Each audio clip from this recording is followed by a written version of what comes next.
Welcome to my channel Novel Beast. If you like its content, then please like, subscribe, and share its joy with others. Thank you. کیا بکواس کی تھی میں نے؟ بولو، کیا بکواس کی تھی کہ تم وہاں نہیں جاؤ گی؟ وہ اتنے شدید غصے میں دھاڑا کہ اندر بیٹھی عائشہ اور ماہا کے رونگٹے کھڑے کر گیا۔ آرزو خان ڈر سے 2 قدم پیچھے اچھلی۔ کیوں گئی تھی تم؟ وہ مٹھیاں بیچھے ماتھے پر 3 بل ڈالے بولا۔ انگارہ لہجے سے غصہ جھلک رہا تھا، نیلی آنکھیں وحشت سے لبریز تھیں اور آرزو خان کو اپنی جان جاتی ہوئی محسوس ہوئی۔ منگنی پر اس نے خوب انجوائے کیا تھا، مگر اب سامنے کھڑے شخص نے اس کا خون تک منجمد کر دیا تھا۔ میری دوست کی انگیجمنٹ تھی، وہ خوف سے بولی۔ آرزو کو لگا جیسے وہ بس اسے مارنے ہی والا ہو۔ زبان لڑکھڑا گئی۔ تو اگر تم وہاں نہیں جاتی تو کیا یہ سب تام جھام نہ ہوتا؟ اس کا بازو دبوچے وہ لہو رنگ آنکھوں سے اسے دیکھتے گررایا تھا۔ آرزو نے اپنے بازو پر اس کی جارحانہ گرفت بڑھتی ہوئی محسوس کی۔ آرزو خان لب پیچ گئی۔ ایک نئی بغاوت نے اس کے اندر سر اٹھایا تھا۔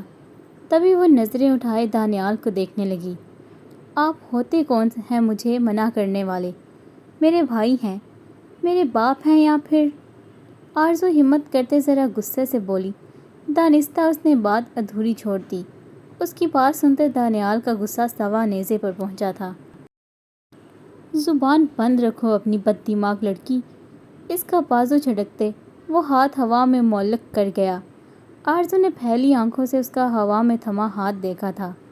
میں جاؤں گی، ہر وہ جگہ جاؤں گی جس سے آپ کو مسئلہ ہو۔ سنا آپ نے؟ آپ کی ہمت کیسے ہوئی مجھ پر ہاتھ اٹھانے کی، کوشش کرنے کی؟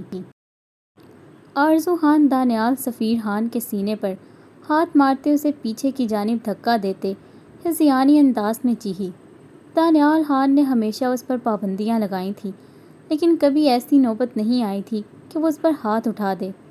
حد میں رہو اپنی، ورنہ مجھ سے برا کوئی نہیں ہوگا، دانیال انگلی اٹھائے بولا۔ اس وقت اس کی آنکھوں میں شعلے جھلس رہے تھے اور آرزو کی آنکھوں میں سرخی کی لکیریں تھیں۔ آپ سے برا کوئی ہے بھی نہیں، کیوں منہ اٹھا کے میرے معاملات میں پڑنے کی کوشش کرتے ہیں؟ آرزو لب بیچے بولی۔ دانیال نے جبڑے بیچے اس لڑکی کی چلتی زبان کو ملاحظہ کیا تھا۔ کہاں لے کر جا رہے ہو؟ ہاتھ چھوڑو میرا۔ دانیال نے سختی سے اس کا ہاتھ جکڑا تھا۔ نیم اندھیرے میں آرزو کو وہ کوئی حیوان ہی لگ رہا تھا جو اسے اپنے ساتھ کھینچ کر لے جا رہا تھا۔ میں نے کہا ہاتھ چھوڑو میرا۔ آرزو اس کے ہاتھ پر اپنا ہاتھ رکھتے چھڑوانے کی کوشش کرتے بولی۔ اسے حد سے زیادہ غصے میں تنے چہرے سمیت دیکھتے آرزو کی بیک بون میں سرسراہٹ ہوئی تھی۔ تمہاری جگہ یہ ہے، سنا تم نے؟ جب یہاں 2 راتیں گزارو گی پھر تمہاری عقل ٹھکانے آئے گی۔ دانیال نے اسے لا کر ایک کمرے میں زور سے پٹکا کہ وہ زمین پر جا گری تھی۔ وہ دہشت زدہ آواز میں پھنکارا۔ بہت شوق ہے نا تمہیں گھر سے باہر اتنی رات کو اکیلے جانے کا؟ اب یہاں رکو، اکیلے۔ دانیال انگلی اٹھائے اسے دیکھتے کرہت لہجے میں بولا۔ آرزو نے خوف سے آس پاس دیکھا۔ وہ ان لوگوں کا پرانا سٹور تھا جہاں بہت پرانی چیزیں پڑی تھیں۔ وہاں روشنی نہ ہونے کے برابر تھی، کیونکہ چھت پر بنے جالی نما روشن دان سے چاند کی ہلکی سی روشنی آ رہی تھی۔ سردیوں کی رات میں اندھیرے میں یہاں رہنا، آرزو خان کے رونگٹے کھڑے ہوئے تھے۔ نو دانیال، آپ ایسا نہیں کر سکتے۔ آرزو نفی میں سر ہلاتے آگے کو بڑھی، جبکہ دانیال نے اتنی ہی پھرتی سے دروازہ باہر سے لاک کر دیا۔ آرزو بار بار دروازے کو پیٹ رہی تھی۔ دانیال سفیر خان، دروازہ کھولو، میں تمہارا خون کر دوں گی۔ تم جاہل انسان، سنائی نہیں دے رہا تمہیں؟ آسمان پر چاند نہ ہونے کے برابر تھا۔ چاند کی بہت ہی مدھم روشنی آ رہی تھی، جس وجہ سے آرزو کو وہاں ڈر لگنے لگا تھا، اور اگر آرزو خان جان جاتی کہ وہاں اس کے علاوہ کوئی اور بھی تھا تو یقیناً وہ ویسے ہی مر جاتی۔ ایک آنسو ٹوٹ کر اس کی آنکھ سے بہا۔ باہر کھڑا شخص پاکٹ سے سگریٹ نکالتے لبوں کو لگائے سلگانے لگا تھا۔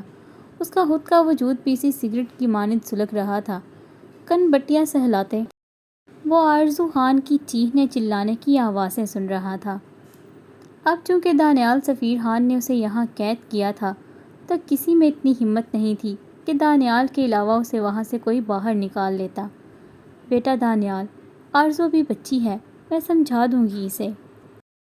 رخسار بیگم بریک فاسٹ کرتے دانیال کو دیکھتے بولی، جو لب پیچھے فورک ٹیبل پر رکھ گیا۔ مجھے پتہ ہے چھوٹی امی، آپ اس کی ماں ہیں۔ آپ کو افسوس ہوتا ہوگا کہ میں نے آپ کی بیٹی کے ساتھ کیا کیا۔ بہت سخت رویہ ہے میرا اس کے ساتھ، لیکن آپ بہتر جانتی ہیں ایسا کیوں ہے۔ دانیال باہم ہاتھ ایک دوسرے سے جوڑے بولا۔ رخسار بیگم اس کی بات سنتے خاموش ہو گئیں، کیونکہ وہ صحیح کہہ رہا تھا۔ بہو تم فکر نہ کرو، آرزو ہماری بھی پوتی ہے، لیکن اس کے لیے یہی بہتر ہے۔ آغا جی نے بریک فاسٹ ختم کرتے اٹھتے ہوئے کہا تو رخسار بیگم اس بات میں سر ہلا دیا۔ اس وقت وہاں ان تینوں کے علاوہ کوئی نہیں تھا۔ چھوٹی امی، میں یونیورسٹی جا رہی ہوں۔ ماہا نے باہر نکلتے ہانک لگائی۔ ان سب کو آرزو خان کی فکر تھی، لیکن کسی میں اتنی ہمت نہیں تھی کہ وہاں جا کر اس سے بات کر لے، کیونکہ دانیال نے سختی سے منع کیا ہوا تھا کہ آرزو خان کے پاس کوئی نہیں جائے گا۔ خان بابا چلیں؟ ماہا ریسٹ واچ دیکھتی گاڑی میں بیٹھ گئی، جبکہ عائشہ طبیعت خرابی کی وجہ سے نہیں جا پائی اور آرزو میڈم قید کاٹ رہی تھیں۔ ابھی آدھا راستہ ہی طے ہوا تھا جب ان کی گاڑی کے آگے اور پیچھے دو گاڑیاں رکیں۔ خان بابا نے اچانک بریک پر پاؤں رکھتے ایکسیڈنٹ ہونے سے روکا تھا۔ ماہا پریشانی سے ادھر ادھر دیکھ رہی تھی۔ ہے کون؟ عقل ہے کیا؟ خان بابا کھڑکی سے چہرہ باہر نکالے بولے، جب سوٹ بوٹ میں لوگ اترے اور خان بابا کو خطرے کی گھنٹیاں اپنے قریب بجتی ہوئی محسوس ہوئیں۔ اس سے پہلے وہ تیزی سے گاڑی یہاں سے نکالنے کی کوشش کرتے، ان آدمیوں نے پھرتی سے خان بابا کے قریب جاتے ان پر گن کی بیک سے وار کیا۔ ان کے سر سے خون ابل کر باہر نکلا اور انہوں نے ایک فائر خان بابا کے بازو میں کیا تھا۔ ماہا کی چیخ گاڑی میں گونج گئی۔ خان بابا تقریباً بے ہوش ہونے والے تھے اور ماہا تیزی سے گاڑی سے باہر نکلی تھی۔ اپنی جان بچانے کو اس کی آنکھوں میں خوف کی لکیریں پھیل گئیں۔ چلنا جیسے محال ہو گیا تھا۔ ان آدمیوں نے ماہا کے گرد گھیرا بنایا اور وہ چاروں طرف دیکھ رہی تھی۔ اس کی کالی آنکھوں میں اس وقت حد سے زیادہ ڈر تھا، جسم ہولے سے لرز رہا تھا۔ جب اس گھیرے کو چیرتے ہوئے ایک آدمی اسے اپنی جانب بڑھتا ہوا محسوس ہوا۔ وہ بلیک پینٹ شرٹ پر بلیک شوز پہنے، سر پر ہیٹ رکھے، چہرے پر رومال باندھے اس کے قریب آیا۔ ماہا نے خوف سے لبریز آنکھوں سے اسے دیکھتے پیچھے کی جانب قدم بڑھائے تھے اور وہ آہستہ آہستہ چلتا اس تک پہنچ رہا تھا۔ ماہا اپنی گاڑی کے ساتھ لگ گئی۔ اس کا دل کیا کہ کاش وہ یہاں سے غائب ہو جائے۔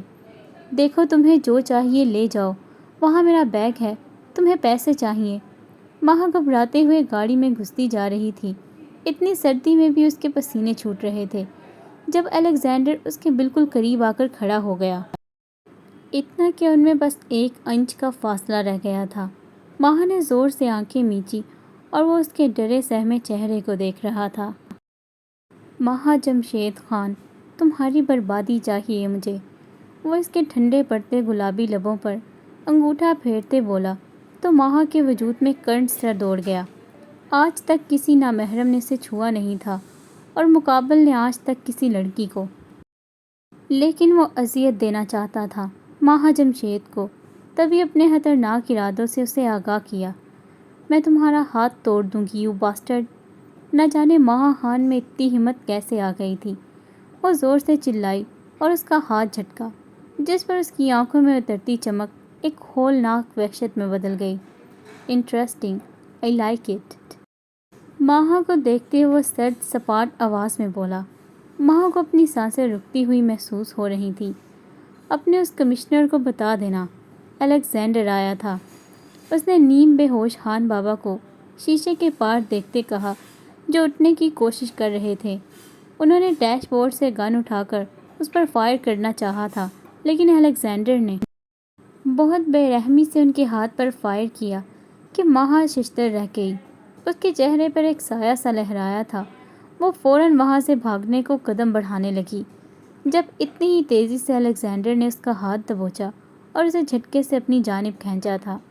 ماہا لہراتی اس کی جانب کھنچتی چلی گئی۔ الیگزینڈر نے آنکھوں میں وحشت دیے اس کی محسوس نس دبائی اور ماہا جمشید خان کو اپنے سامنے موجود وہ شخص دھند کی نظر ہوتے معلوم ہوا۔ وہ جلد ہی اس کے بازوؤں میں جھول گئی۔ الیگزینڈر نے اسے اٹھاتے گاڑی میں بٹھایا اور خود بھی بیٹھ گیا۔ میرا انتقام تم پورا کرو گی ماہا خان، تمہاری بربادی ہی میرا انتقام ہوگا۔ تم تڑپو گی تو وہ سب تڑپیں گے۔ وہ لفظ نہیں انگارے اگل رہا تھا جس کی زد میں وہ ماہا خان کے وجود کو جھلسا دینا چاہتا تھا۔ اس کی آنکھیں اس وقت بربادی کا ایک الگ ہی منظر پیش کر رہی تھیں۔ کوئی جواب دے گا کیوں لایا گیا ہے مجھے یہاں؟ ماہا دروازہ بجاتے بولی تھی۔ خوف آنکھوں میں پھیلتا اب جسم میں سرایت کرنے لگا تھا۔ باہر وہ شخص سگار لبوں میں دبائے سر تاثرات چہرے پر سجائے بیٹھا تھا۔ تم جانتے نہیں ہو میں کون ہوں۔ میرے پاپا کمشنر ہیں، میں 2 منٹ میں تمہیں غائب کروا دوں گی۔ ماہا دروازہ اپنی پوری طاقت سے بجاتے بولی۔ وہ پیچھے یا آدھے گھنٹے سے دروازہ پیٹ رہی تھی مگر مجال تھی کہ باہر سے کوئی بھی آواز اسے سنائی دے جاتی۔ کوئی ہے کیا؟ سنائی نہیں دے رہا، بہرے ہو گئے ہو؟ وہاں زور سے دروازے کو ٹھوکر مارتے بولی، پھر سائڈ پر جاتے اس کمرے میں رکھے بیڈ پر بیٹھ گئی۔ 10 منٹ ہی گزرے تھے جب دروازہ کھلنے کی آواز پر ماہا نے سر اٹھا کر سامنے دیکھا۔ کون ہو تم اور یہاں کیوں لائے ہو مجھے؟ ماہا بیڈ سے اٹھتے ہوئے بولی تھی۔ وہ بہت ہمت سے کھڑی تھی کیونکہ اگر وہ کمزور پڑتی تو نہ جانے سامنے والا شخص کیا کرتا اس کے ساتھ۔ میں کون ہوں تمہیں اس سے مطلب نہیں ہونا چاہیے۔ میں کیا کرنے والا ہوں یہ تمہیں ضرور جاننا چاہیے۔ ماہا نے دیکھا کہ اس کے چہرے پر اب نقاب نہیں تھا لیکن اس کے سر پر اب بھی ہیٹ تھی جو اس کے آدھے چہرے کو کور کر رہی تھی۔ ماہا خان نے اس کے سیاہ ہونٹ دیکھے۔ مجھے تم سے کوئی مطلب نہیں ہے، جانے دو مجھے، ماہا بے خوفی سے بولی اور آگے کو بڑھی۔ جب مقابل نے سختی سے اس کی کلائی دبوچے اسے اپنے روبرو کیا تھا۔ میری اجازت کے بغیر یہاں سے کوئی باہر نہیں جا سکتا، سمجھی تم؟ آئندہ اس لہجے میں مجھ سے بات مت کرنا ورنہ میں ایسی بلا ہوں کہ مجھے غائب کرنے کے لیے تمہاری 7 نسلیں بھی کم ہیں۔ اپنے اس باپ کی دھمکی دوبارہ مجھے مت دینا۔ وہ اس کی کلائی پر گرفت مزید سخت کرتے ٹھنڈے لہجے میں بولا۔ ماہا کا دل دہل کر رہ گیا تھا۔ ہاتھ چھوڑو میرا۔ ماہا اس کی گرفت سے اپنا ہاتھ چھڑوانے کو مچل رہی تھی۔ اب اسے خوف محسوس ہونے لگا تھا سامنے کھڑے شخص سے۔ بربادی مبارک۔ وہ اس کی جانب جھکتے ماہا کی خوف سے تر آنکھوں میں دیکھتے بولا، پھر گردن پیچھے کو ڈھلکائے کہا لگا گیا۔ ماہا کا رو رو کانپ اٹھا تھا۔ کیسا سنکی انسان تھا وہ۔ دیکھو چھوڑو مجھے، ماہا اٹکتے لہجے میں بولی، جبکہ الیگزینڈر کے لبوں پر طنزیہ مسکراہٹ ابھری۔ اپنے اس باپ کا ڈراوا آئندہ مت دینا مجھے۔ اس کا ہاتھ چھوڑتے وہ اپنا ہاتھ اپنی بلیک شرٹ کے بٹنوں تک لے جاتے انہیں کھولنے لگا تھا۔ ماہا نے حیرت سے پھیلتی آنکھوں سے اس کے بے باکی سے کیے گئے عمل کو دیکھا۔ یہ کیا کر رہے ہو تم؟ ماہا کے جسم میں خوف سے سنسنی دوڑ گئی۔ وہ پیچھے کی جانب قدم بڑھانے لگی تھی جبکہ شرٹ اتارتے وہ دور اچھال چکا تھا۔ تمہاری بربادی کی شروعات۔ طنزیہ ہنستے وہ ماہا کو بہت کچھ باور کروا گیا۔ اس کے لہجے میں کہیں سے بھی مذاق کی رمق نہ تھی۔ ماہا کی ہتھیلیاں پسینے سے بھیگنے لگیں۔ تم جو بھی چاہتی ہو میں ایسا نہیں ہونے دوں گی۔ ماہا کے لیے یہ خیال ہی سہانے روح تھا کہ وہ کسی نامحرم کے ساتھ اکیلے اس طرح کمرے میں ہے۔ کچا کے سامنے کھڑے نامحرم کے خیالات۔ تم روکو گی مجھے؟ الیگزینڈر کا لہجہ مذاق اڑاتا تھا۔ ماہا پیچھے جاتی اب بیڈ پر گرنے کے انداز میں بیٹھی۔ اس کی آنکھوں سے نمکین پانی بہنے لگا تھا، ٹانگیں شل ہونے لگیں۔ دیکھو ہمارے درمیان کوئی رشتہ نہیں ہے، پلیز جانے دو مجھے۔ کچھ دیر پہلے کی ساری اکڑ ہوا ہوئی۔ ماہا روتے ہوئے سسکی تھی کیونکہ سامنے کھڑے شخص کے ارادے کہیں سے بھی نیک نہیں تھے۔ تم کوئی رشتہ بنانا چاہتی ہو مجھ سے؟ وہ اس کے چہرے کے نزدیک جھکتے بولا۔ ماہا سے سختی نفی میں سر ہلا گئی۔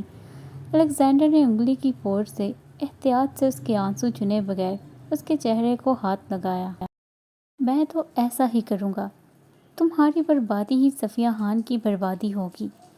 جب تم رسوا ہوگی تب ان لوگوں کو کسی دوسرے کی عزتوں کا خیال آئے گا۔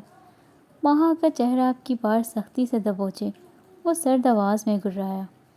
اس کی غصے سے بھری نظریں ماہا کے سرخ پردے چہرے پر تھیں۔ نو پلیز۔ ماہا نفی میں سر ہلاتے سسکی۔ اسے اس سنکی انسان کی انگلیاں اپنے چہرے میں دھنستی ہوئی محسوس ہوئیں، جبکہ الیگزینڈر ضبط کے مارے جبڑے بھیج گیا۔ کب کسی لڑکی کے ساتھ ایسی غلاظت بھری باتیں کی تھیں یا یوں قریب آیا تھا، تبھی سینے میں آگ سی بھڑکنے لگی تھی۔ ایسے مت کرو، میرے ساتھ میں مر جاؤں گی، مجھ سے نکاح کر کے چھوڑ دو۔